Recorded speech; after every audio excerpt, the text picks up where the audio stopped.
Frédéric. Bonjour. Alors je me présente, donc je suis le fondateur du site sportbias.com.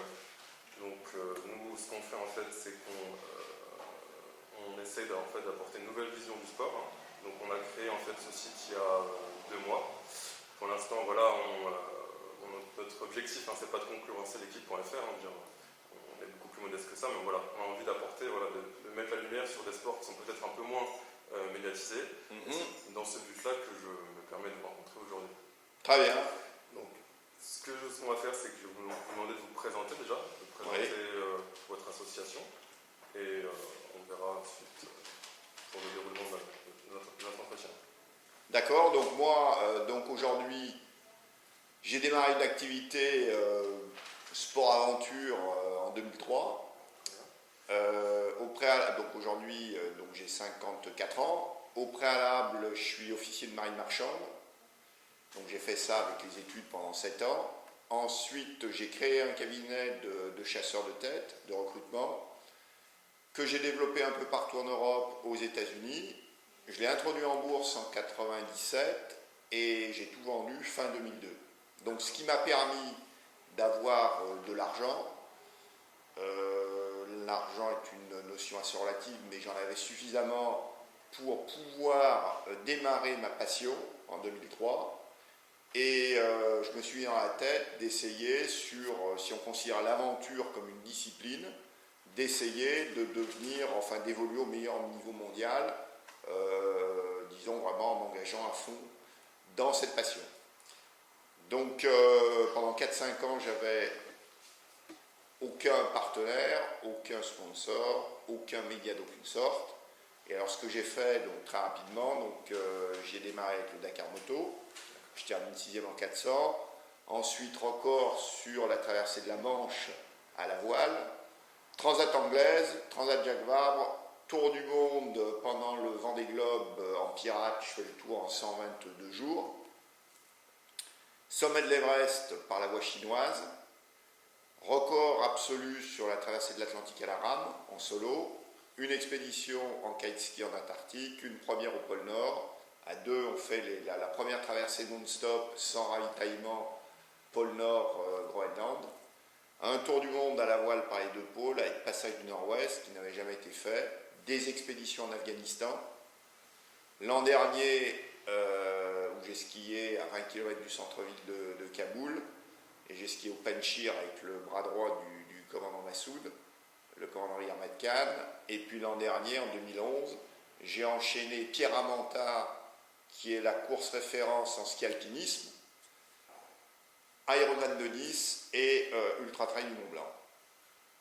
Voilà, donc pour ce qui est de mon parcours, et à partir de 2007, j'ai créé une association qui s'appelle Respectons la Terre, et fédérer dans cette association des sportifs aventuriers un peu sur tous les terrains du monde. Donc des marins, des spécialistes d'épaule, des spécialistes montagne, Himalaya, et puis des spécialistes outdoor en tout genre. Très bien. Vous venez de rappeler votre palmarès qui est assez exceptionnel. Donc, nous, avec mon équipe, ce qu'on s'est posé tout comme question, c'est qu'est-ce qui vous anime maintenant? Alors moi, disons, c'est dans l'équipe Respectons la Terre, je dois être à peu près, et je réponds directement à votre question, je dois être à peu près le seul, par exemple, qui s'intéresse énormément au foot. Normalement, un sportif aventurier, il n'aime pas ni le foot, ni le rugby, ni... Donc, pourquoi? Parce qu'en fait, c'est avant tout le sport qui me passionne. Très vite, je crois que vous m'avez dit que vous avez joué au hand, j'ai joué également au hand. Je n'étais pas mauvais, mais j'ai tout de suite vu que j'avais pas beaucoup de talent, parce que je suis lent. J'ai aucune détente, je suis lent. Bon, après, on a des prédispositions, chacun plus ou moins. Donc là, j'ai vu qu'il n'était pas question que je puisse faire quoi que ce soit à haut niveau dans ce domaine. J'ai joué également au tennis, petit, et là aussi, j'avais pas de talent. Enfin, donc, à l'inverse, dès que j'ai touché à des sports où l'endurance est était importante, où la rusticité, parce qu'il y a l'endurance, mais il y a aussi le fait d'être rustique. Rustique dans le sens d'être capable de ne pas dormir ou très peu dormir, de manger un peu n'importe quoi, de boire quand on peut boire. Là, j'ai vu qu'à l'inverse du hand, par exemple, là, par contre, d'abord, ça me plaisait, hein, tout ce qui était nature-aventure, mais j'avais aussi des prédispositions. Donc, je suis, on va dire, sur le terrain de l'aventure. Alors, même s'il faut faire attention, parce que ça peut être mal perçu comme terme, mais j'y suis presque sur ce terrain par opportunité. Parce que là, j'ai des qualités naturelles que je n'ai pas dans d'autres domaines. Mais si j'avais pu, et pour terminer sur ma réponse, si j'avais eu le talent d'être joueur de foot professionnel, c'est pareil, je me serais passionné pour le foot tout autant. Donc on va parler de votre prochain événement, Oui. votre prochaine aventure. Donc je rappelle, c'est donc un aller-retour non-stop sur l'Atlantique à la rame en solo, ce qui est une première mondiale. Donc comment est-ce que vous préparez à cette première? Alors physiquement, je ne me prépare pas. Alors quand je dis ça, il faut quand même relativiser. Hein. Je suis en forme, hein, évidemment, il faut partir en forme. Mais j'ai aucune préparation spécifique. Par exemple, actuellement, je joue au tennis, je fais un peu de vélo. Je prépare avec des jeunes de la Seine-Saint-Denis une ascension du Mont Blanc dans 15 jours. Voilà, j'ai fait un prologue qui m'a permis quand même de m'entraîner un petit peu à la rame. Je suis allé jusqu'au Havre, mais aucun entraînement spécifique, parce que c'est tellement long l'expédition, ça va durer 6 mois, que je vais avoir le temps de m'échauffer. Et puis en plus, je vais perdre beaucoup de poids, donc ça sert à rien, surtout pas, même à la limite ça sera antiproductif, il faut surtout pas que je parte trop sec, trop affûté. Donc voilà, il faut partir en forme, mais... Vous avez déjà le record de la traversée de l'Atlantique à la rame, oui. Que je rappelle donc en 36 jours et 6 heures. Oui. Votre objectif c'est quoi? C'est de faire toujours plus ou... Tout m'intéresse. Hein. Là, je pars sur une expédition qui est quand même un peu dans un autre registre que ma traversée précédente. Ma traversée précédente, j'étais vraiment dans une logique de record de vitesse. Donc j'étais à bloc en permanence, enfin, au maximum de mes possibilités. Là, il y a une dimension, et c'est pas tout à fait, on part pas tout à fait dans le genre de cas avec le même esprit. Là, il y a une dimension première, parce que ce parcours, il s'est jamais fait. Il y a une dimension, bon, sans trop exagérer, sans trop en faire, il y a une petite dimension exploration. Parce que le parcours, il faut arriver à le concevoir. Il y a des zones qui n'ont jamais été faites à la rame. Il faut composer avec la météo, avec les courants. Donc voilà, donc là je ne vais pas être à l'inverse de ce que j'ai dit concernant ma traversée précédente. Là je ne vais pas être à bloc en permanence. Le fait d'arriver au bout suffit à mon bonheur. Donc par exemple, quand j'aurai deux options, une a priori rapide et une peut-être un peu moins rapide mais plus sûre, je vais toujours privilégier l'option la plus sûre. D'accord. Mais voilà, ce genre d'exploit, comme je l'ai dit tout à l'heure, c'est assez sous-médiatisé, assez méconnu pour le grand public. Oui. Donc voilà, nous on a pas mal d'interrogations, notamment sur la question de l'alimentation, du sommeil, concrètement de l'expédition en tant que telle. Alors, l'alimentation, je pars avec 180 rations journalières qui font 1 kilo. Donc, ça représente grosso modo 4500 kilocalories par jour. Donc, à peu près tous les jours la même chose. L'eau, je pars sans eau douce. Je pars avec un désalinisateur donc, qui permet de transformer l'eau de mer en eau douce. C'est alimenté par des panneaux solaires. Et puis le sommeil, en fait, à la rame, autant à la voile, surtout en solo, la gestion du sommeil, c'est quelque chose de très très important, parce que si on veut faire avancer le bateau, qu'il y ait du vent ou pas de vent, on est toujours en déficit de sommeil, donc on dort très très peu, le sommeil flash, etc. À la rame, c'est l'inverse, on a finalement pas mal de temps pour dormir, parce que quand on arrête de ramer, on n'a rien à faire.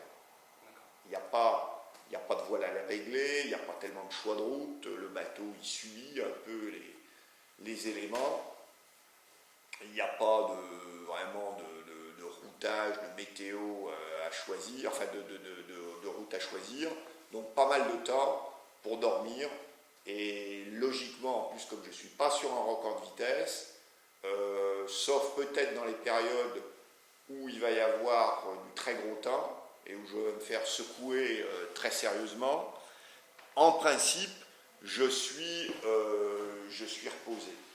Je dors normalement. Je me suis un peu intéressé à votre e-réputation, hein, votre réputation sur la toile, et on dit de vous que vous êtes un peu le Steve Fossett français. Est-ce que ça vous va comme Très très bien. Moi, disons, je me suis... il y a eu 2-3 aventuriers dans le monde dont je me suis inspiré, et probablement Steve Fossett en premier. Et je pense, je ne l'ai pas connu, mais je pense qu'en termes de personnalité, on était vraiment, à mon avis, vraiment sur pas mal de points communs. C'est-à-dire, avant tout, la passion, les records en tout genre, intéressé un petit peu à tout ce qui peut exister, et en plus au départ un peu avec la même façon de procéder. Bon, lui il avait évidemment beaucoup plus d'argent que moi au départ, mais disons, il est parti là-dessus alors que c'était pas du tout sa vie au départ, quoi. D'accord. Et vous, au niveau des financements, je veux dire, vos fonds propres vous suffisent ou vous avez... Ah non. Disons que j'ai tout financé moi-même pendant 4 ans. Je peux dire combien j'ai à peu près dépensé. J'ai financé 3 millions d'euros, entre la période voile, la montagne, etc. Mais aujourd'hui, il est absolument impératif pour moi d'avoir des partenaires. J'ai plus les moyens de financer tout ça. Donc aujourd'hui, on a des partenaires. Il faut gérer aussi l'aspect média, parce que pendant 4-5 ans, je ne me suis absolument pas préoccupé de communication. Aujourd'hui, mes partenaires, si je suis dans mes expéditions, même si je les réussis bien. Si je vis comme un sauvage sans communiquer absolument, ils me disent écoutez, vous êtes bien gentil, mais non. Donc aujourd'hui, il y a aussi l'aspect, puis j'aime bien aussi parler de ce que je fais, donc il y a l'aspect média, communication, qui est très important. Et l'association Respectons la Terre va pleinement dans ce sens. Donc. Et l'association va pleinement dans ce sens. D'abord, il y a une équipe. Il faut savoir qu'une équipe de sportifs aventuriers multi-activités, il n'y en a pas actuellement. Moi, je me suis inspiré, pour ceux qui connaissent, d'une équipe qui s'appelait Sector, les montres, mais qui n'existe plus aujourd'hui, où il y avait effectivement des sportifs aventuriers de différentes disciplines qui se côtoyaient, mais aujourd'hui, ça n'existe pas. Donc moi, ça me plaît énormément.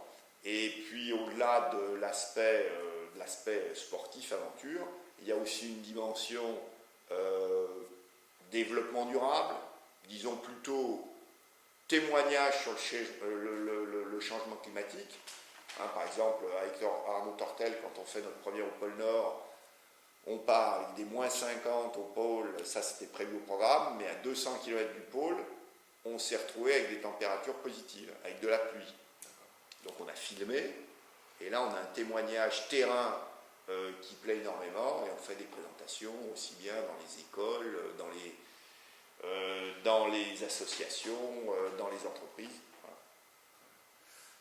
Donc, on m'a parlé aussi d'une expédition sur le Mont Blanc avec les jeunes du 93. Est-ce que vous pouvez m'en dire quelques mots? Voilà, bien sûr. Alors, expédition, c'est peut-être un grand mot, mais par contre, une très belle opération qui nous plaît énormément, qui aura lieu le 16, 17 et 18 juin. On va essayer de monter sur le toit de l'Europe avec des jeunes de la Seine-Saint-Denis. Donc, comment les choses sont arrivées. Donc, mon parrain sur ma prochaine expédition à la rame, c'est Christophe Thiozot, qui est de Seine-Saint-Denis, donc qui a été champion du monde de boxe, médaillé olympique, et qui aujourd'hui a une académie avec plus de 1600 boxeurs, avec des clubs un peu partout en France. Et l'objectif numéro un, c'est l'insertion sociale et professionnelle à travers le sport et à travers la boxe, dans son cas en particulier. Et alors sur cette idée, j'ai dit qu'à notre petit niveau, on pouvait faire une opération passionnante, symbolique, en emmenant des jeunes qui n'avaient jamais vu spécialement la montagne, enfin jamais marché sur un sentier de randonnée, voilà. Donc on est parti, on a fait une sélection, on en a 7, et puis donc on va essayer d'être au sommet le 18 juin. Et puis autour de ces 7 jeunes, il y aura une partie de l'équipe Respecteurs à Terre. Donc avec des gens comme Bernard Muller, avec qui j'étais au sommet de l'Everest, comme Arnaud Tortel, avec qui on a réussi notre première au pôle Nord, comme Linda Bortoletto, qui est une femme aventurière qui revient de Sibérie et du Kamtchatka, qui est capitaine de gendarmerie, pour la petite histoire. Voilà donc un petit peu le programme. En ce qui me concerne, ça, je pense qu'on peut s'arrêter là. Est-ce que vous avez autre chose à rajouter en ce qui concerne votre prochaine expédition? Sur l'expédition, le départ il est de Terre-Neuve, précisément de Saint-Pierre-et-Miquelon, et je prends l'avion le 23 juin pour être en stand-by au départ fin juin, début juillet. Très bien.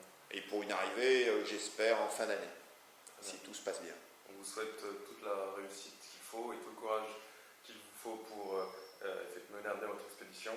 Et je vous remercie de m'avoir reçu, monsieur Yalvich. Merci beaucoup, avec plaisir. Et on pourra, si ça vous intéresse, faire une sorte de débriefing. Et on peut même se parler tout au long de la traversée, parce que j'ai un téléphone par satellite. Et aujourd'hui, le téléphone par satellite, ça marche aussi bien qu'un GSM à terre, si on peut dire. Très bien. Voilà. Je prends acte de votre proposition. Merci beaucoup. Merci à vous, monsieur.